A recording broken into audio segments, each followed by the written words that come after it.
There we go. Now that I'm not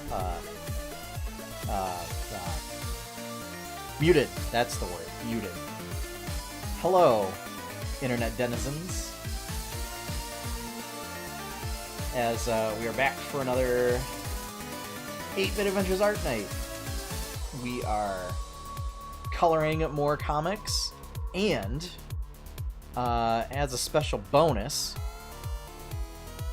we're going to be talking about a whole... Since all of my players, and you may know them as the cast of Tales of Jemmora, leveled up to level 9...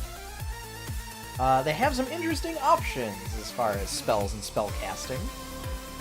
So I'm going to be discussing some of my thoughts on what I think are really interesting things. I'm going to go through it character by character.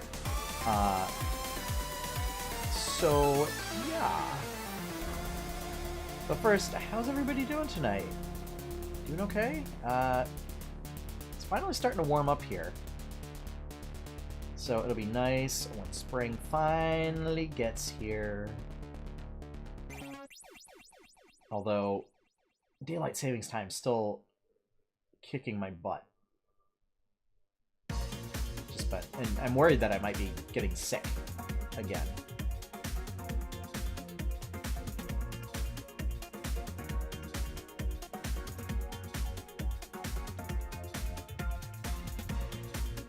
Because I don't want that. But I've just been like super tired.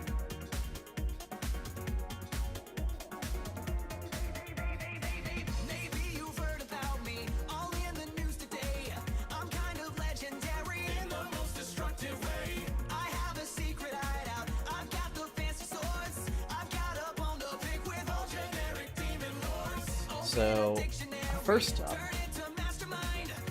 for our characters is we have Twixen, our Warforged bard, played by Sean. So Twixen, as a 9th level bard, he's got some interesting choices. Some real interesting ones. Sean typically goes for kind of like utility type spells and prefers to rely on straight up attacking or just plain shatter for his offensive damage output. So keeping that in mind is, I think, some interesting stuff we have. One of my personal favorite spells is Awaken, which is entirely utility based. Awaken allows you to basically take an animal or a plant and you give them intelligence 10. And then give them like a bunch of languages. So, and as long as you treat them well, they're essentially charmed by you for like a month. And then at the end of the month, if you treated them well, they remain friendly to you.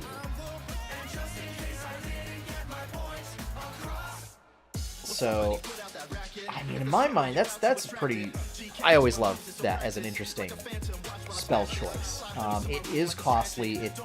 It takes 8 hours to cast, and it requires like a 1,000 an agate, I believe, worth 1,000 gold. So it's not something that like you use every day, but the party definitely has the funds to be able to do something like that quite a bit. They have quite a bit of funds available to them. So, you have that. You have Dominate Person, which is direct mind control. I don't know if Sean would go for that one. I don't know if that really fits Twixen's backstory. Let's see, what else do we have? Geas? I always pronounce it as Geas. which is basically you cast a spell on somebody and you say you have to do a thing or you can't do a thing, and then if they do the thing, they take a whole bunch of psychic damage. And I believe it's like permanent until a condition's fulfilled. Again, I think it's super interesting. I don't know. Yeah, we'll get to you. We'll get to you. Yeah, I don't know what sort of utility that might have from a player perspective. It seems like it's more of a spell that's really great for DMs to use to essentially kind of slap it on your players and say, like, okay, don't do this thing. And then see if they're going to still do a thing. or find a way to get out of it. Legend lore is a particularly interesting one. I think that fits with Twixen's backstory pretty well. And allows him to really play up sort of like the information gathering capabilities of Warforged in my setting. Mass Cure Wounds is a pretty big staple, so I don't know if it's particularly interesting.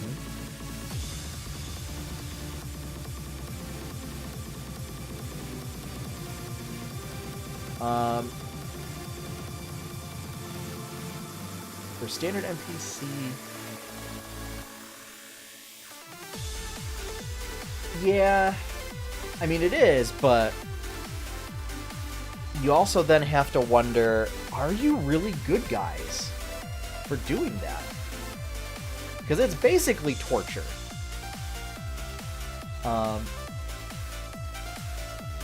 As far as Geas. So that is something to ask yourself.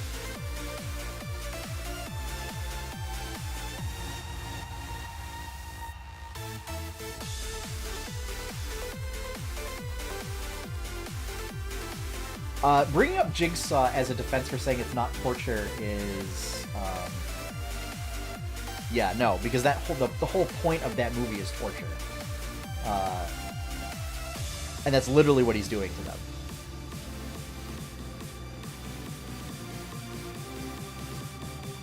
I mean, if it's like, don't kill people or you take this damage, then no, but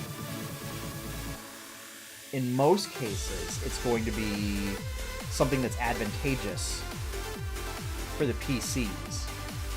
So it's something to... I don't know. Oh, okay. Yeah, it's essentially some sort of soft mind control in that it's behavioral manipulation. So interesting, but I mean, my personal taste is no. And that's why I also think it tends to be better in the hands of villains or high-ranking NPCs that aren't afraid to get their hands dirty and cast on players and player characters to get what they want.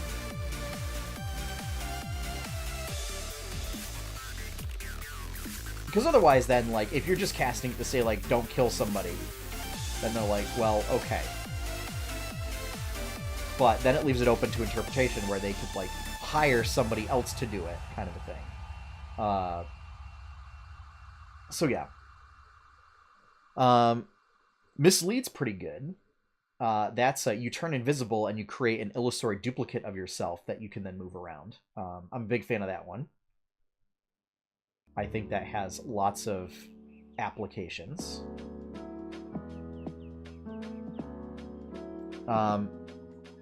There's Modify Memory, which again is not a good guy.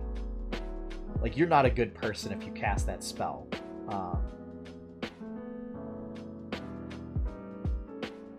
Unless, I don't know, unless people are telling you that you're allowed to do it as a form of some sort of some kind of therapy.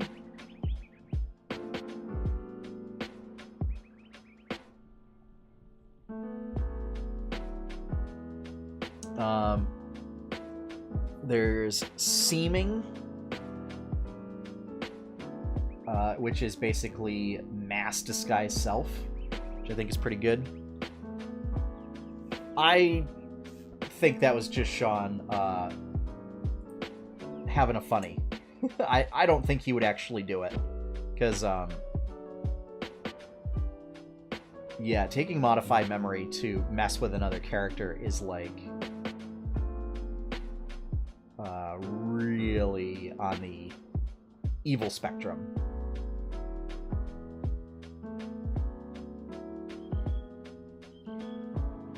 I mean, essentially wiping anybody's memories for that.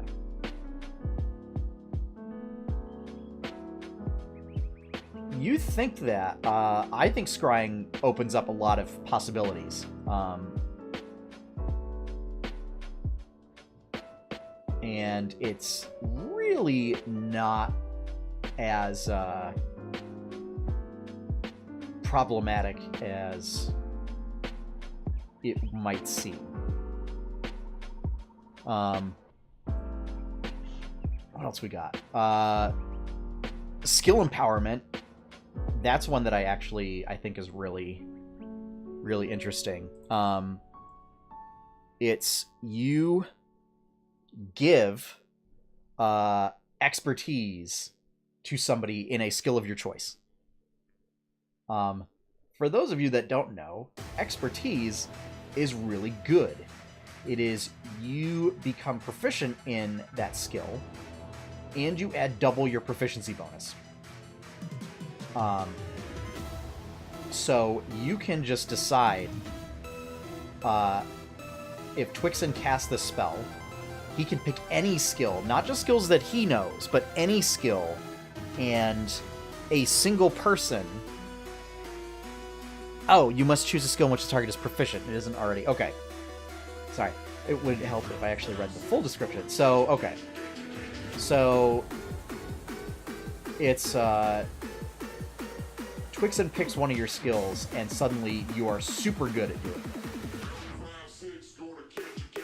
So that would be an interesting thing, I think. Definitely great for social situations in which you really need to nail, like a, persuasion or deception check.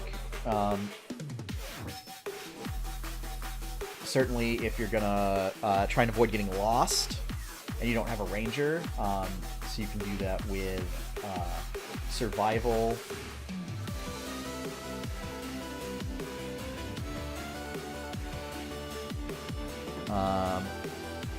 And then,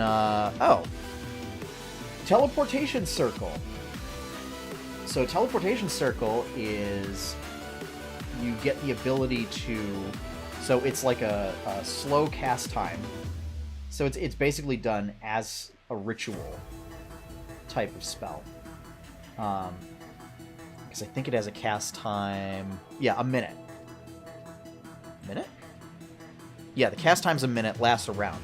So it's you spend a minute, and you get to teleport to a known teleportation circle that's active.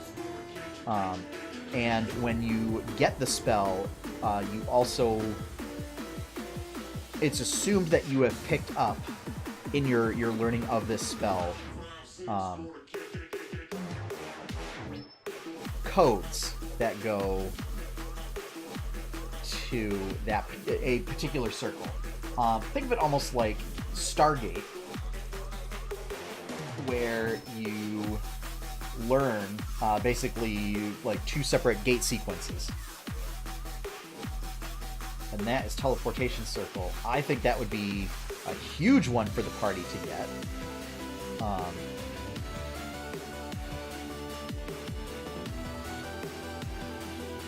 Because you could learn, say, the one, like one of them in Twillin, and then you could learn one of them back in Deepwater, if there's one set up. And then you would have instantaneous transport access between the two. so that just by spending a minute, you could hop from one to the other. And, like, restock on supplies, bring stuff there. And do all sorts of interesting things. That pretty much wraps it up for the bard spells. Next up, we have the druid. So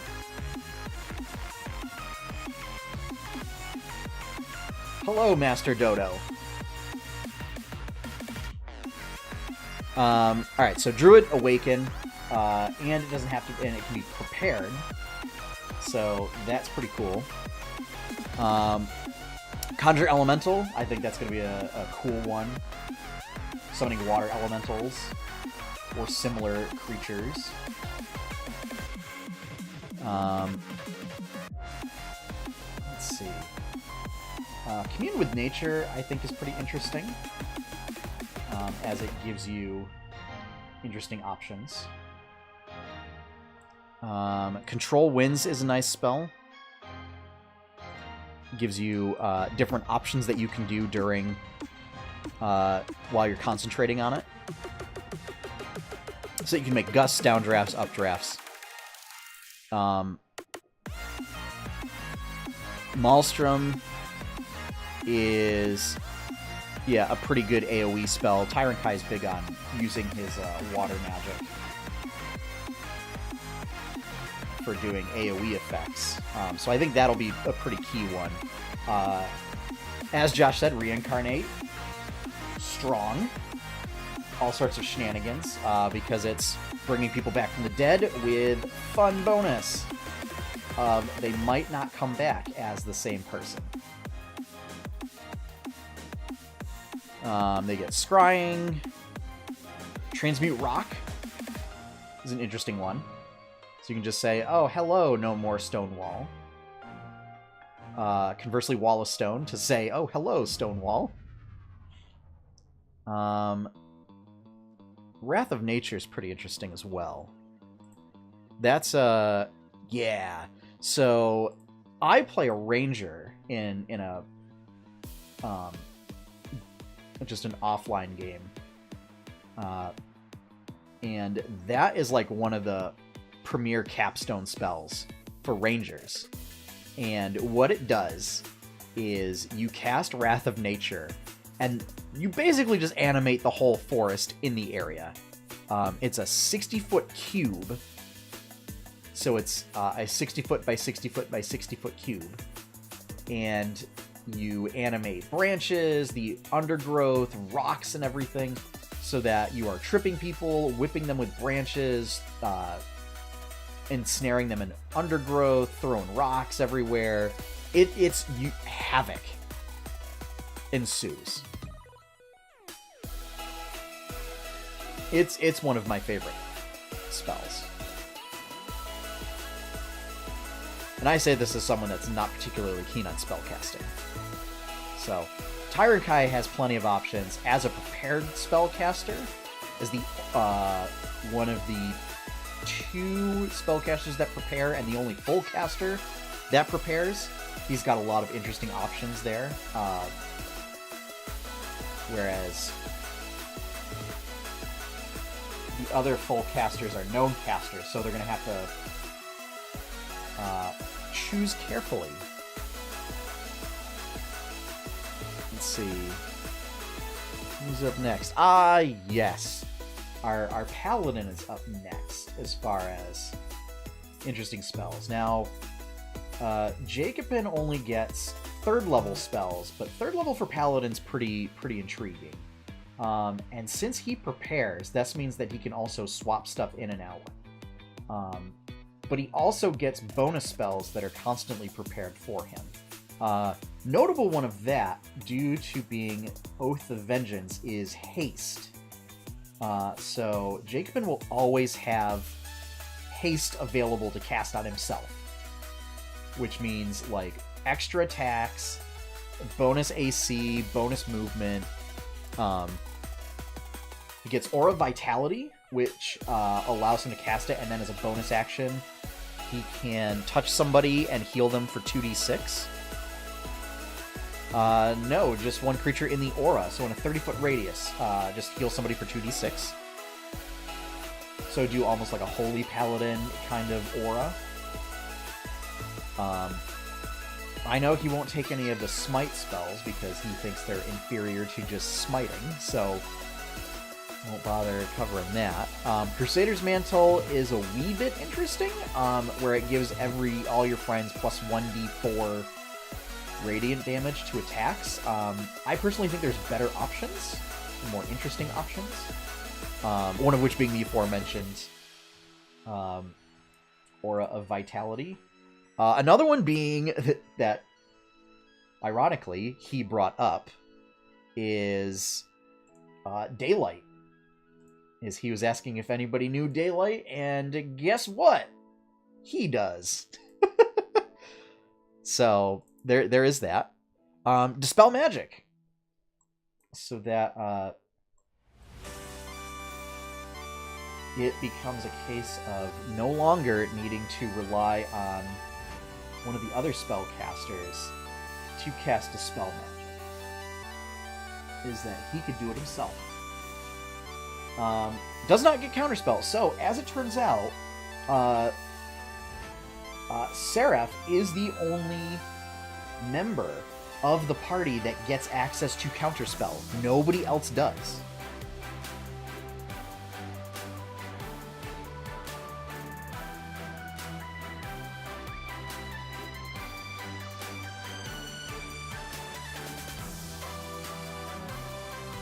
Elemental Weapon, also pretty good.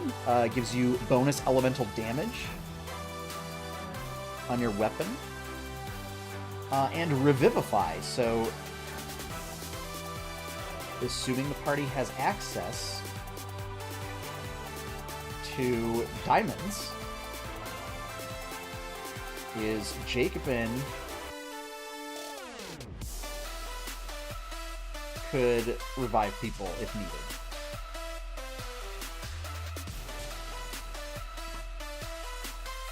And last up, I think is perhaps one of the most interesting cases for casters in the party is Seraph.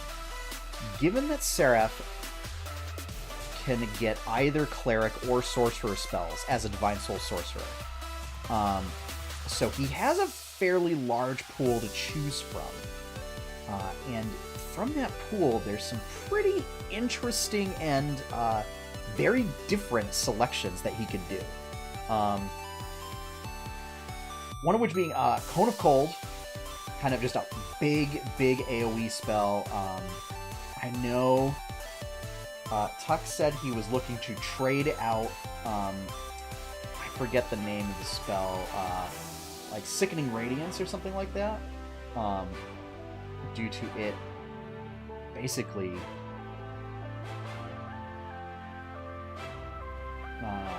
killing off most of the party in that one fight.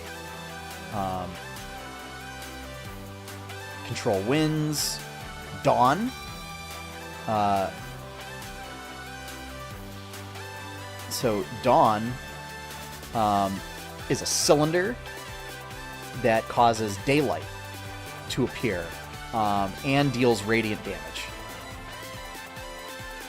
Dispel Evil and Good.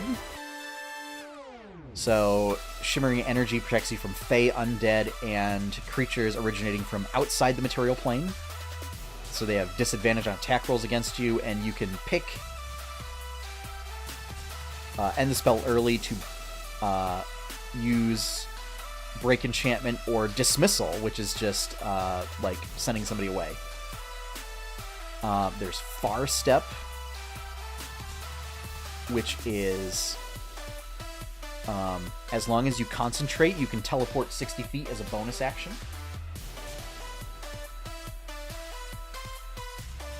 So lots of mobility. Hallow's pretty good. Holy Weapon. Immolation is an interesting one for just targeting one person.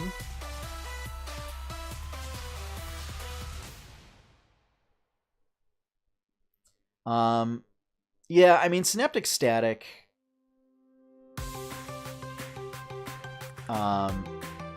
is kind of interesting. I don't know if it really fits into Seraph's wheel well.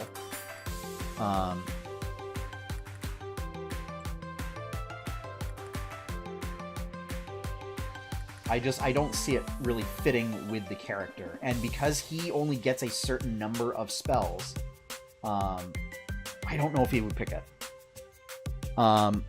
He also can get telekinesis, teleportation circle. So he could also pick up teleportation circle and kind of fulfill that utility role that it would entail. Telekinesis is great. You can use it to throw stuff around.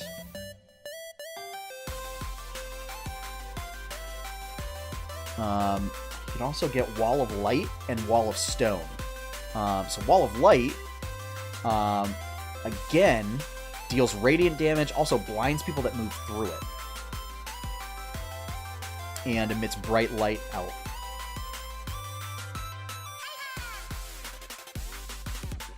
And you can use an action to launch a beam of radiance from the wall at one creature you see within 60 feet of it. So even if somebody is not next to or into the wall, you can have a beam. Essentially, you can fire lasers out from the wall to deal the same amount of radiant damage. So I think that presents an interesting offensive option for him.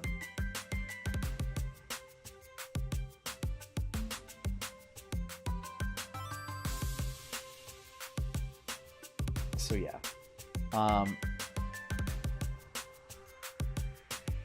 So yeah, I think a particular use for the party, given that, and this isn't really spoilers, or information that would spoil things for them, since it's pretty clear.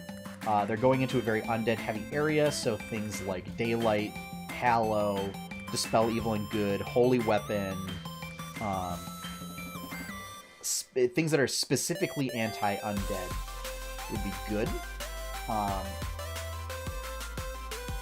Things that deal poison or necrotic damage, maybe not so much.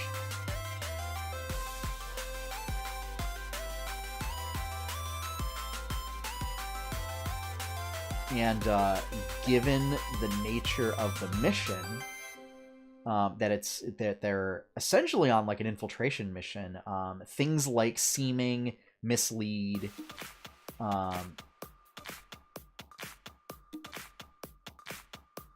spells that obfuscate or conceal are also going to be pretty useful.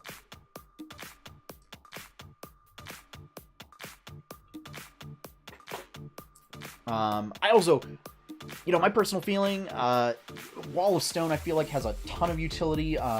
Most places are going to have stone, and you can use it, and it shapes, and the stone lasts, for 10 minutes concentration. But it's a 6-inch thick wall composed of 10 foot by 10 foot panels. Or you can make a 3-inch thick wall that's 10 foot by 20 foot panels. You can make a big wall.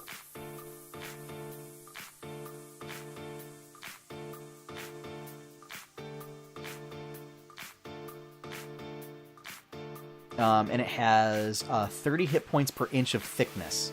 So even at only 3 inches thick, a section of the wall would have armor class 15 and 90 hit points. Does it say if it has... It doesn't say if it has hardness, though. Which I feel like it should. Since that's a staple for a lot of items. Or damage threshold, rather. I'm sorry. Hardness is no longer really a thing. I might rule that it would have damage threshold equivalent to stone, since that's what it's made out of.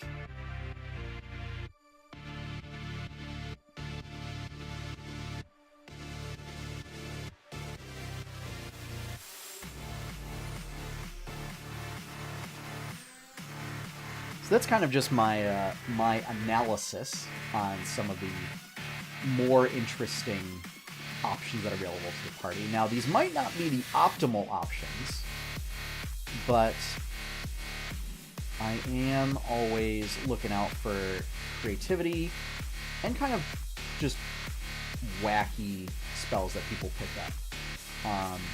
Especially since, Sean has picked up both tongues and comprehend languages. And as a bard, that's pretty significant, given that he doesn't get a lot of spell options.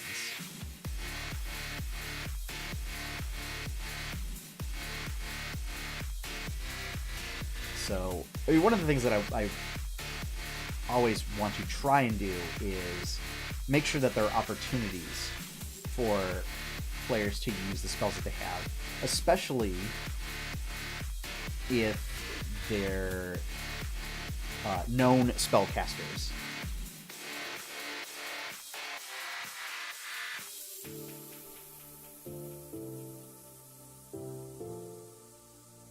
And I say this as a player of a ranger, and really the only two spells that I get to use on a regular basis are Cure Wounds and Hunter's Mark.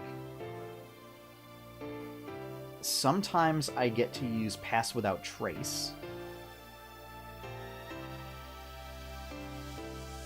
Very infrequently, I will get to use Conjure Animals.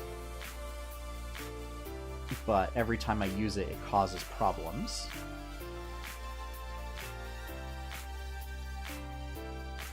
And I've gotten to use Animal Friendship once in a campaign where we're now 11th level,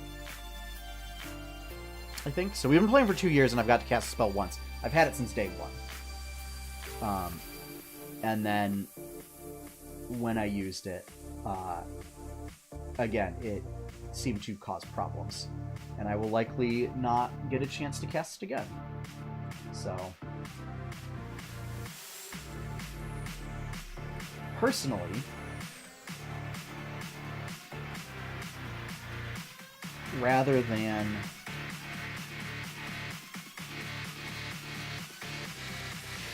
taking things away from players as a way to counter their abilities, I would rather intentionally create opportunities where they get to use them and see what happens.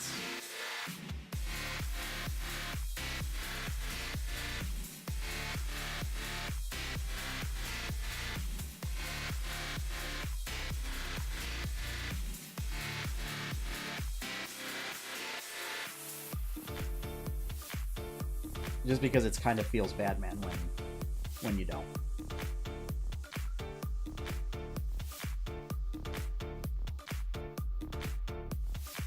Alright, so I can... So that pretty much wraps that up for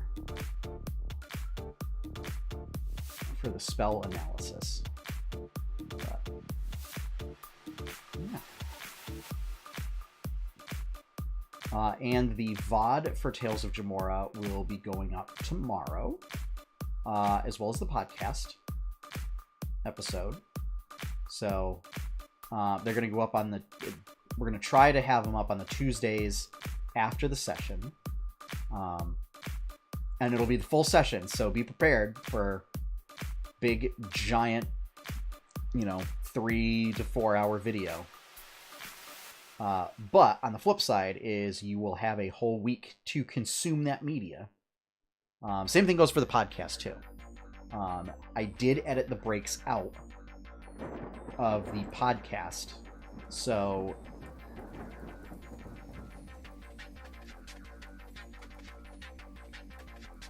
those won't be in there.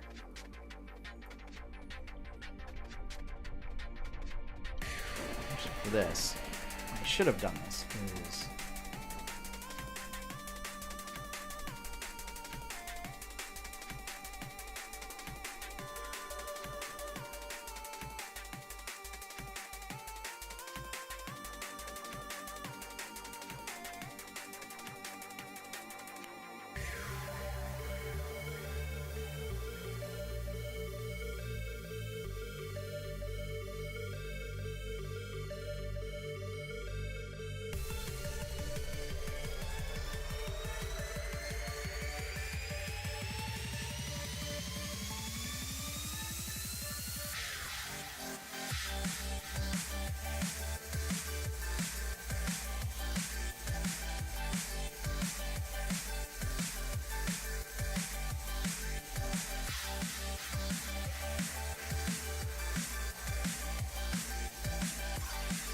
There we go.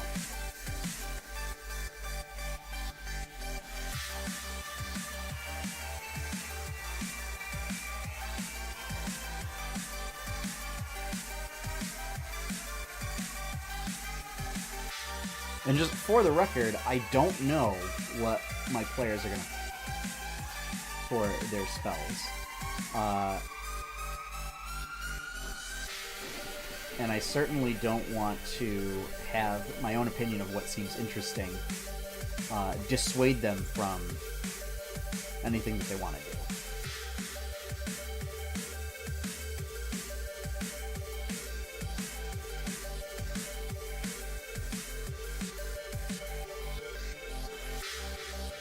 Since they already seem to be mopping the floor with various encounters already, before they had access to 5th level magic.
What do we got for time? I'm not sure if we'll finish this tonight, but that's okay. So we're going to be on for another 15 minutes or so. I want to try and keep these to, easy, chill, like 1 hour streams, so...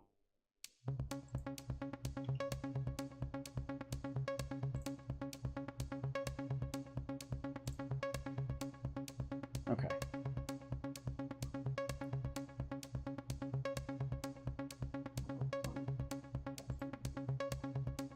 Gotta make sure stuff keeps to the playlist and doesn't venture outside of it.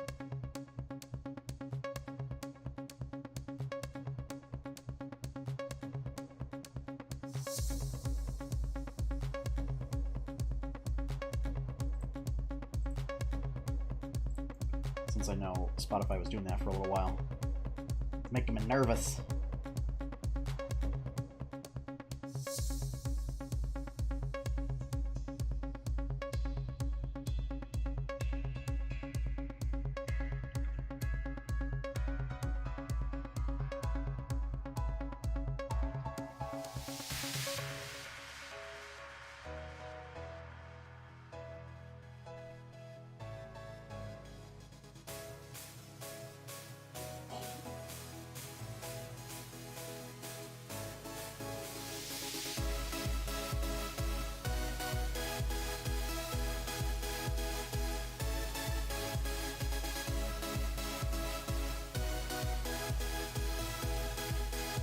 Let's see, what else is going on this week? Let's see, Monday? So Wednesday, 8-Bit Adventures Podcast, episode 136, I believe. I think it's just gonna be me and Courtney and me. Josh has meetings for work in the evening. So I don't know if he'll be there. But Courtney and I will have a whole bunch of stuff to talk about. Like this news from the Wall Street Journal that there may be 2 new Switch models out this summer. I don't like that. My hope is somebody brought up that maybe one of them will be like a new dock. Yeah, sources tell the Wall Street Journal that there are plans for 2 Switch models that are going to be announced at E3 and then out this summer. One aimed at avid video gamers and one for a more casual audience. But not really a whole lot of information outside of that. That the one targeting avid video gamers will still not... It still won't really compete with the Xbox One or the PS4.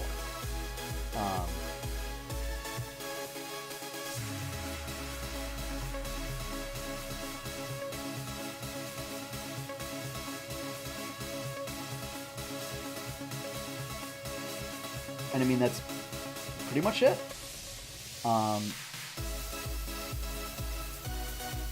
I think what might be interesting, and I saw someone post this, I think one of the comments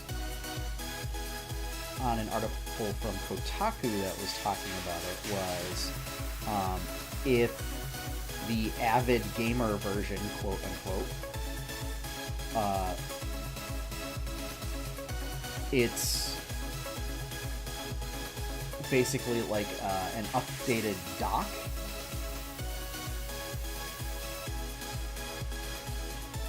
That would have higher output resolution when going to your TV. I think that would be an interesting way of doing it. And then that way, like, it doesn't completely screw up current Switch owners. And that they could just, get the dock instead of having to buy a whole new system.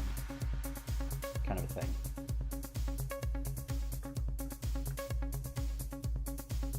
I think that would be great as a Switch owner, current Switch owner.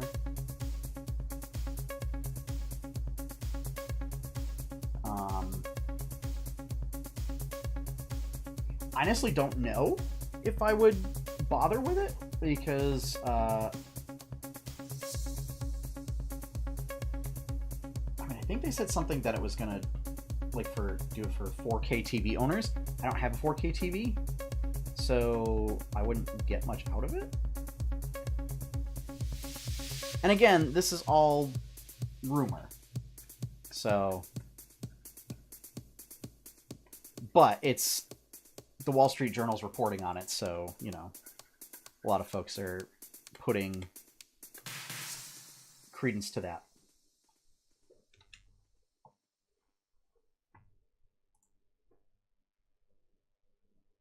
We want a nice brown for a snake, for a sneaky snake.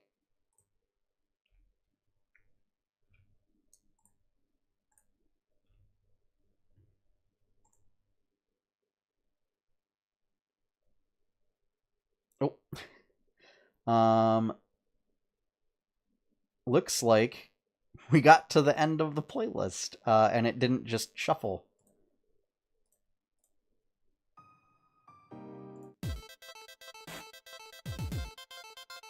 Yeah, we'll do some Professor Shy Guy.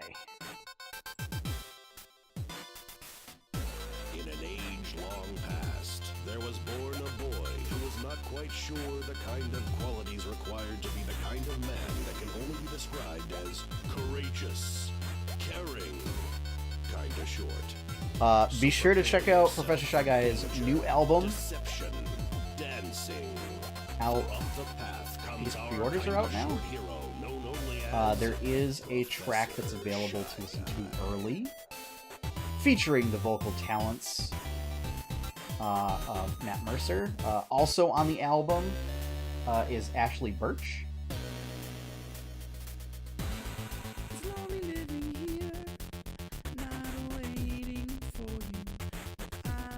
We use one of Professor Shy Guy's original works, One Up, for our podcast theme, so I like to try and send business his way whenever possible.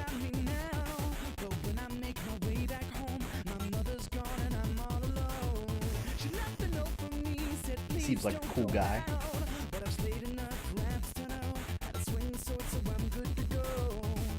I would hope to be able to get to a con someday and be able to meet him. But I don't know how likely that is,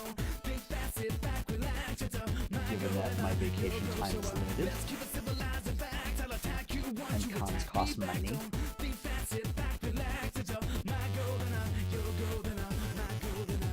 And it's not that like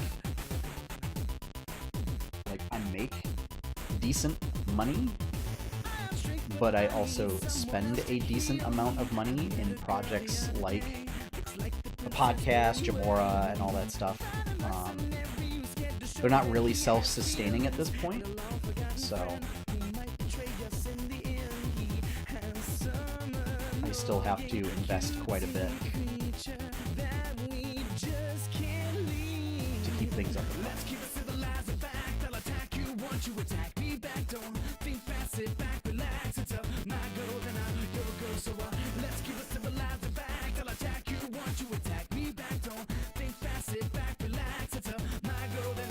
Further complicated by the fact that we can't, because of kind of the limitations that we have due to our the agreement that we signed for membership at the local Access TV station. We can't like mention Patreon on the stream, so that kind of have to rely on the VODs in order to do that, like specifically the YouTube VODs and the podcast where it mentions Patreon in there. So astute viewers will notice that I did add it to the stream overlay. I'd managed to get that done before the stream tonight.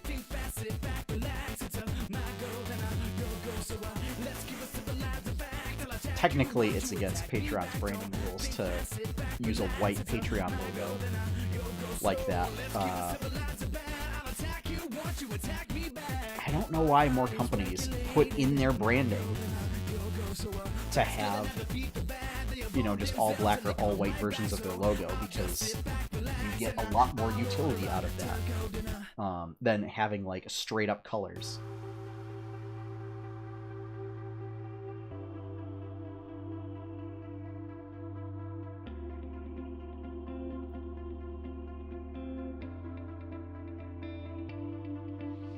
Maybe I'll send them a suggestion.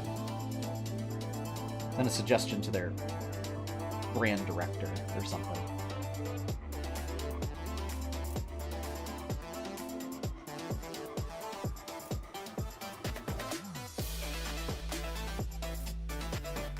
My guess is that they probably would want me to use their word mark in instances like that, but that's not really... It's not great. Like, there are times when a logo would suffice, and a word mark is just too bulky or cumbersome to use. Such as a small area like that right there.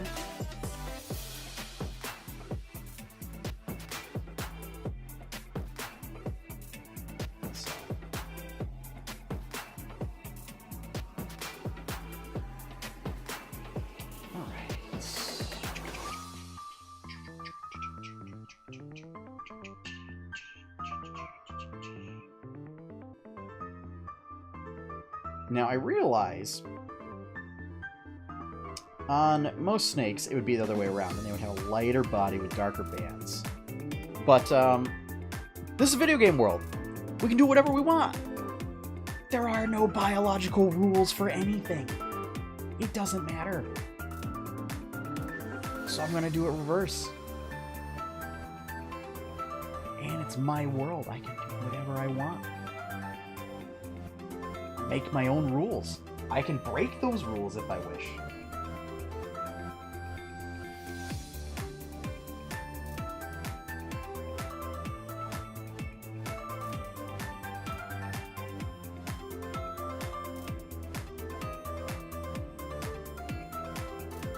Overwatch made a character that's a giant hamster, or a hamster in a giant hamster ball. Sorry, regular-sized hamster in a giant hamster ball of death. I think people can live with snakes having snake enemy having a lighter bands as camouflage.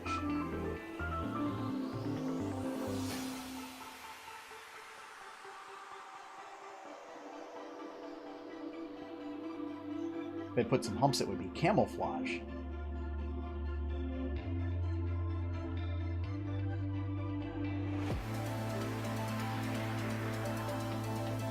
If I made it French, it would be Albert Camouflage.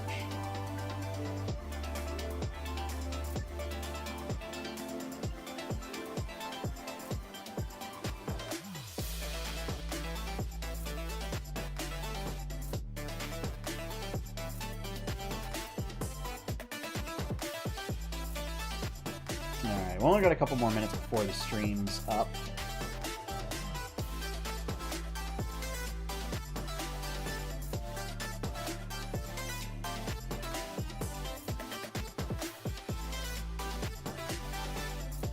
Get this.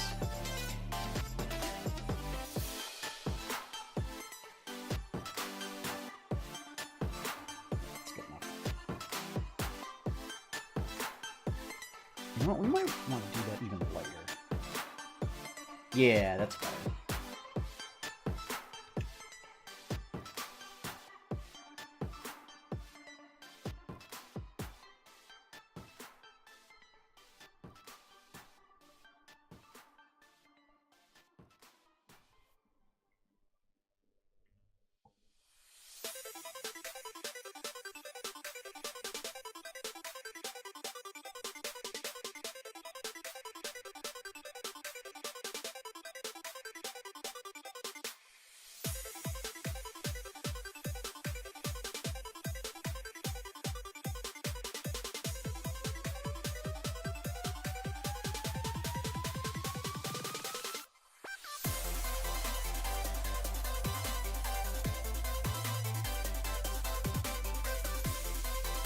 Does it really say various artists for Porta Vista?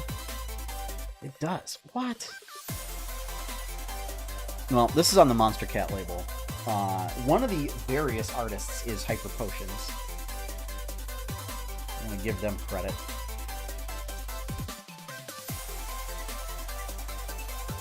They were gracious enough to let us use their track Jungle Cruise, which I believe we heard earlier for Berkshire Bites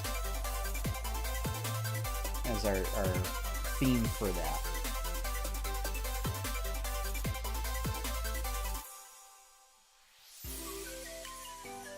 And that's something I enjoy doing. I like doing the Berkshire Bites podcast.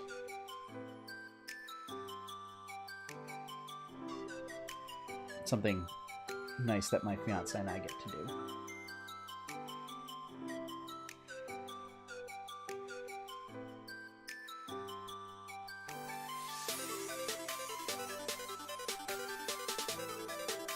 Plus, we often have trouble deciding where to go for dinner when we're going out somewhere. So it also helps in that we can decide, like, okay, well, we need a place to review.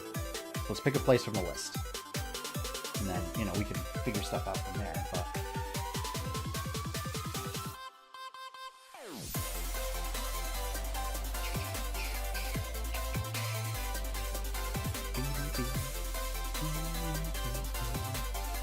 alright, so I think we'll finish the snake.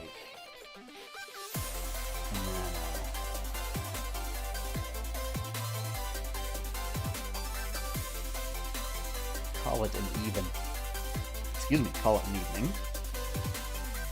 Let me give this snake orange eyes.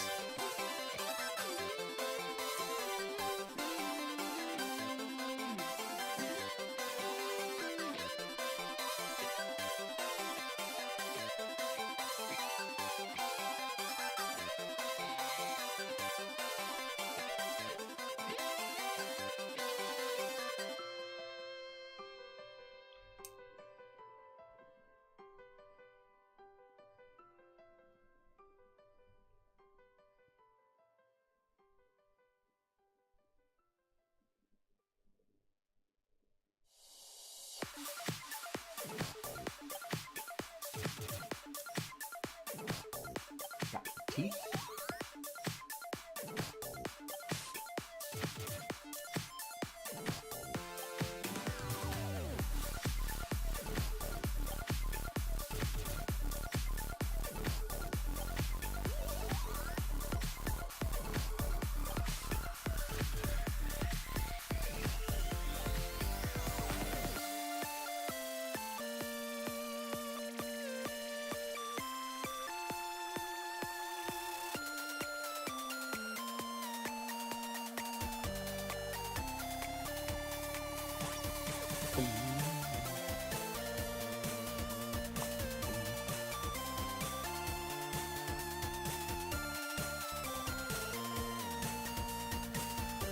It's been a while since I studied reptile biology. I'm not sure if pythons have fangs. Since they don't have venom glands, I'm not sure if they would need fangs.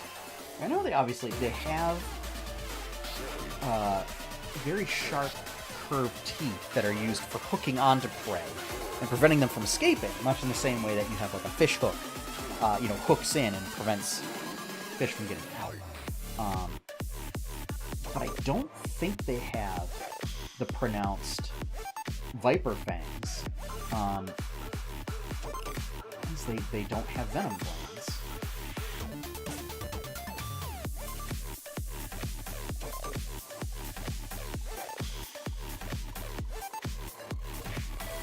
So I'll have to take a look. I'll have to do a little Google searching.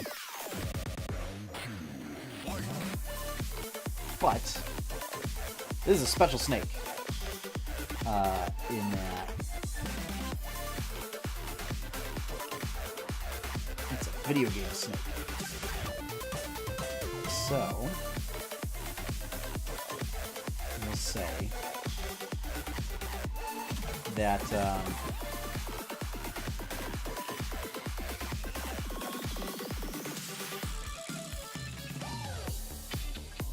those two fangs up top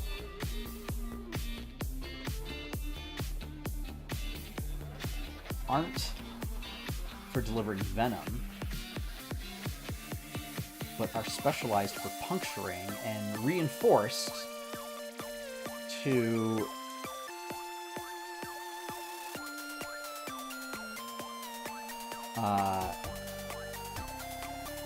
have extra powerful grasping ability.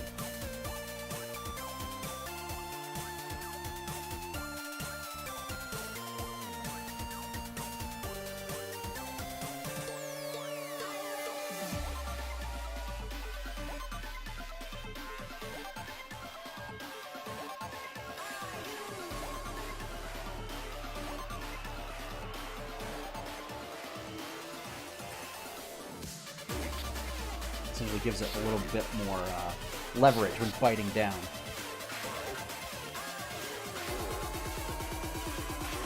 Sinks the fangs in and then to purchase, and then clamps down with the rest of the teeth.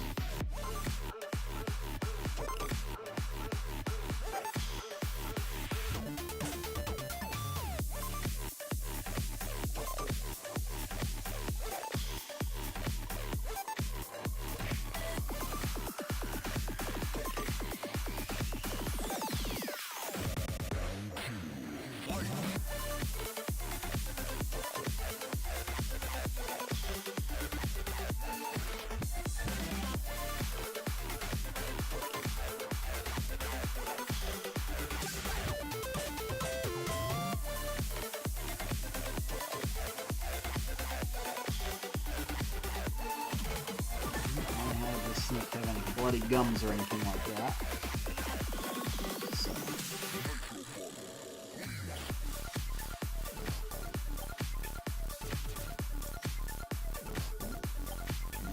There we go. And then we'll do this.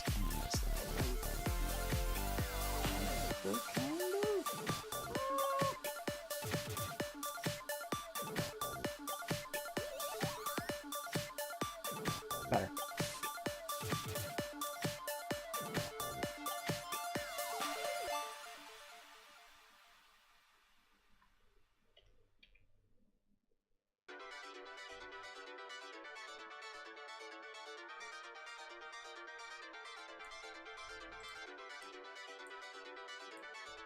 Okay. Because that's really all we're going to get through tonight. So I'll probably work on this at some other date before the next art stream. So we'll work on something else. Thank you for joining me on this 8-Bit Adventures art stream when we were talking about some Tales of Jemmora stuff. If you want to see more content from 8-Bit Adventures, head on over to 8bitadventures.com. If you would like to support all that content, and that's comics like that up there, podcasts, streams, videos, gaming projects, all that kind of stuff. Head on over to patreon.com/8bitadventures. You can get cool access to things like early access to the comic. You can get special access to patrons only channels in our Discord server, as well as there is special flair for our subreddit for patron content. So the subreddit's a bit quiet right now because it was one additional channel for me to upload stuff to, one additional thing. It wasn't getting any traffic anyway, so. But you know, if it's a thing where people start talking about it, you know, people start using it, yeah, you know, obviously we'll do more stuff with that. And you can follow us on Facebook and Twitter at 8-Bit Adventures. So with that, I am going to sign off, folks. So have fun, happy gaming, and enjoy your pie cake. Good night, everyone.